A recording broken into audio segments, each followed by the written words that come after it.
నమస్తే లింగన్న. నమస్తే. మీ పేరునా? నా పేరు గట్టి మాట్లాడు. ఎవరన్నా మీది? తుర్కలపల్లి. తుర్కలపల్లి మండలం మీద వస్తానా? కలకుర్తి. ఇప్పుడు ఈ వెరైటీ ఏదిగానా మనం ప్యాడీ చూసిన వెరైటీ సింధూరు వాళ్ళది, సింధూరు వాళ్ళ అవంతిక. ఇప్పుడు దీనికి ఏమేమి పెట్టుబడి పెట్టినాం, ఎట్లుంది అనేది రైతులకు చెప్పాలి, తోటి రైతులకు చెప్పాలి.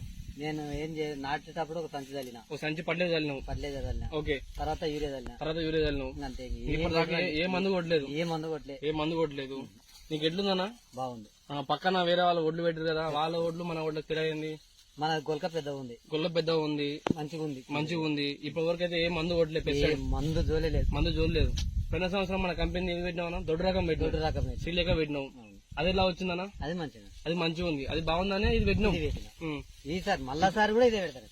ఇప్పుడు రైతులు ఏమని చెప్తావు? ఈ పలానా అవంతికి పెట్టాలా వద్దా అనేది పెట్టాలి చెప్పు. తోటి రైతులకు పెట్టాలి. పెట్టుబడి ఎంత పెట్టినా ఇంకా మాట చెప్తుందంటే పెట్టుబడి ఏందిలే చెప్తున్నా. ఇప్పటి కూడా మళ్ళా చెప్తా చూడగా.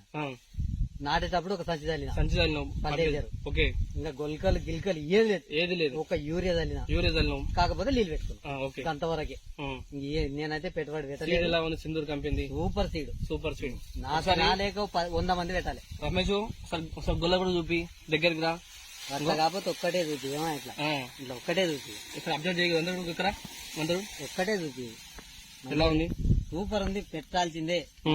సింధూర్ కంపెనీ అవంతిక మంచిది, పెట్టాల్సిందే. నాకు పోయినసారి చేస్తే ఎంతో మంది ఫోన్ చేశారు. ఓకే, పెట్టాలి నాన్న అంటే పెట్టాలి. బాగుంది. ఇప్పుడు ఎందుకంటే రైతు జనరల్ ఒపీనియన్. మనం ఇప్పుడు ఏదో అది బాగుంది ఇది బాగుంది అని దొంగ మాటలు చెప్పొద్దు మనం. నాకైతే మంచిగా, ఎందుకంటే తోటి రైతులు కూడా నష్టపోవద్దు. మంచి వెరైటీ 10 మంది రైతుల దృష్టికి మనం తీసుకుపోవాలని మా తాపత్రయం సింధూర్ కంపెనీది. మనం ఫీల్డ్ వర్క్ చేసాము, మా వెరైటీ కూడా బాగుంటాయి. ప్రతి రైతు ఒపీనియన్ మేము తెలుసుకుంటాం అన్నట్టు. రమేష్ ఇది తీసుకో. బాగుంది సీడు.